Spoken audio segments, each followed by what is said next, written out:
Hello everyone, my name is Lillian Alwood and welcome to my channel. Today I'm going to be talking about 10 things that I wish I knew about being engaged. So when I first got engaged, I expected it to be just all happiness kind of, and that's kind of not exactly what it always is. Of course, you're going to be really happy and excited to get married, but there's just so many other variables that also go along with being engaged. So there can be a little bit of struggles and even sadness sometimes. So I'm just going to talk about 10 of the things that I wish I knew so that maybe you will know what to expect a little bit more. And I don't think that all of these things would apply to everyone, but from talking to other girls who are engaged, I think that most of them are pretty applicable to most people at least.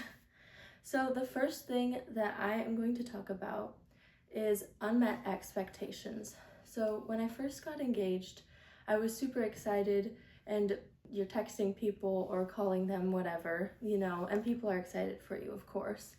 But I think one of the things that surprised me was maybe dealing with different family dynamics and how different people react to different things.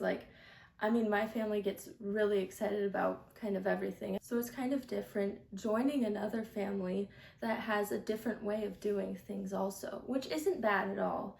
It's just that you have unmet expectations, and then you have all the emotions that you're going through, and it is change, which is kind of surprising. I didn't think that I expected it to feel like that. And with that, one thing that I wanted to say is that with the unmet expectations, especially when it comes to family, I think that communication is key to feeling okay with everything going on, because 9 times out of 10, I think most people are really excited and want you to join the family too. I wish I would have communicated rather than assuming, because that made some things a little bit difficult for me. And other people. It's not just about you when you're engaged. So it's also a time that can be difficult for your parents or your fiance's parents also, because they're dealing with change. Especially with my fiance and I, we're both the first kids in our families to get engaged. So that's a pretty big change for both of our parents, and everyone deals with things differently. So sometimes you need to give people just a little bit of time to get used to the idea, even if they really love you and want you to join their family. So the next topic that I wanted to talk about is topic number 3, and that is Grinch Bride. Now, I saw a video on Instagram that was talking about this, and they came up with the term Grinch Bride. I can't remember who came up with it, so sorry. But I just thought it was really nice to see a video of people feeling the same way. And pretty much that means that, of course, you're really excited to get married, but you're not so much looking forward to the wedding and everything that goes with it, just because you have to deal with a lot of people, and the event, it can be kind of like nerve-wracking because the attention's all on you for the most part, which is kind of scary. But you're pretty much just not looking forward to the event of everything, and that's something that I definitely felt. Sometimes now I still feel like that, because I feel like, oh my gosh, I'm gonna be so embarrassed, which sounds kind of stupid, but I don't know, that's just how I feel. Even though I'm really excited, I think certain parts will probably be a little bit embarrassing. Maybe you feel that way, maybe you don't. The next thing that I wanted to talk about, which is the third thing, is wanting to elope. So obviously, if you're not really looking forward to planning this whole big wedding or whatever, you're going to want to elope. But it's even more than just not wanting to plan everything. It's just, you want to be with your person so badly, so you want to get married as soon as possible. And for me, my engagement with my fiance is 16 months. That's a pretty long time for an engagement. So we just really want to get married. But we're also really excited, of course, to celebrate with everyone, which is why, one of the reasons why we don't want to just elope. But I think pretty much everyone that I've talked to who's engaged just wants to elope, because there's so many different variables and so many people to deal with, which it's just hard. It's something new to deal with. Number 4 is feeling alone. So with all of these feelings, I kind of felt alone, especially before I started talking to anyone else who is engaged and realizing that other people were feeling the same way, which was kind of hard to just feel alone with feeling sad, because you look at everyone else who's engaged, if you know people, or even on like social media, and it seems like everything is perfect. So I kind of had this vision that being engaged would be just really exciting and perfect and everything would go smoothly for the most part, right? But that's not always how it goes, because people are involved. So there's bound to be challenges, of course. One of the things that was great for me was when I got engaged, I was in a class, Intro to Counseling, and we naturally had to talk and counsel each other about things, and we did a group project, and pretty much all the other girls in the group were engaged, which was just so nice to be able to talk to them. It's really, I think, important to surround yourself at least with some people who you can talk to and who you know will be willing to support you. I think I was really lucky to be in that class and situation, but just try to find some people around you who are also engaged so you can at least talk to them about things, because I bet most of them are dealing with at least one thing that you're struggling with. The next part that I wanted to talk about is number 5, which is grief. So being engaged, you think that everything will be happy for the most part. Maybe you'll have a few struggles, but you don't expect it to be something that's sad at all. But when I got engaged, I kind of realized after a few months that, oh my gosh, I'm going to be really leaving my family, and especially my fiance and I are going to be moving to the middle of the country for who knows how long, away from my family back in California, and his family too, because we're both from the same town, which is really difficult because, I mean, I just started getting to know his family for 2 years now, or a little over 2 years, and I love them too, and of course I love my family. So it's really sad knowing that you won't be as close to certain people after getting married. That's something that's been really difficult for me. But even for other family members too, realizing that they're struggling also.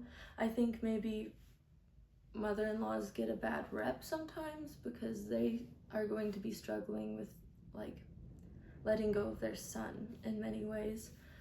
But that's not really a bad thing always. I think it's actually a good thing, because a good mom is going to be sad that her relationship with her son is changing in some ways, but the happiness of gaining a daughter and that her son is happy will also override the sadness. But still being able to be there for your future in-laws and your parents is super important, I think, in being engaged and reassuring them that you love them and that they're still valuable to you, because I think sometimes that can be a little bit of a doubt to some people. And the next thing is kind of more on wedding planning. Something that I didn't expect is that deadlines are actually a little bit more lenient with wedding planning than I thought they would be.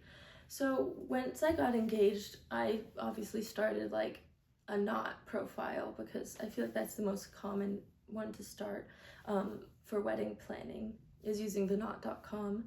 And looking at their timeline, I started being like, oh my gosh, I'm engaged for 16 months, but I'm already supposed to be doing things? Okay, I guess I'll follow this guideline. And so I kind of tried to follow their timeline, but I quickly realized that it was too soon for most of the things that they were suggesting.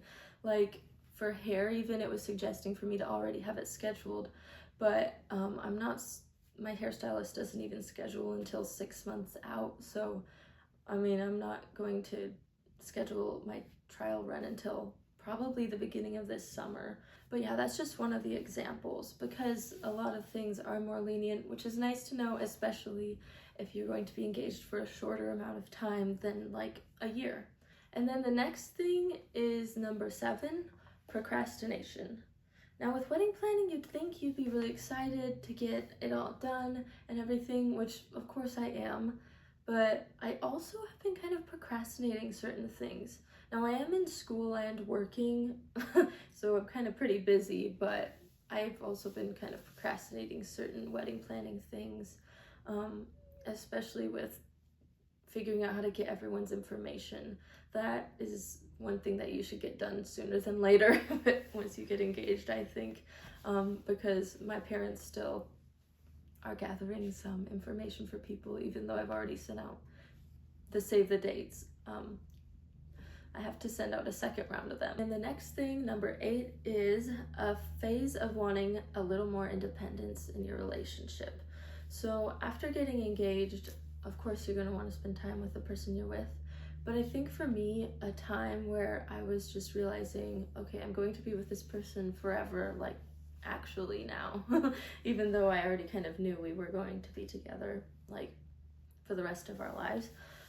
I think that it makes it a little more real, so you both kind of have a phase where you want a little bit more independence and more time to yourselves rather than spending as much time as you did together before, which I think makes sense, but it just kind of surprised me and I didn't expect it. Number 9 is wanting to please others. So this also is with wedding planning.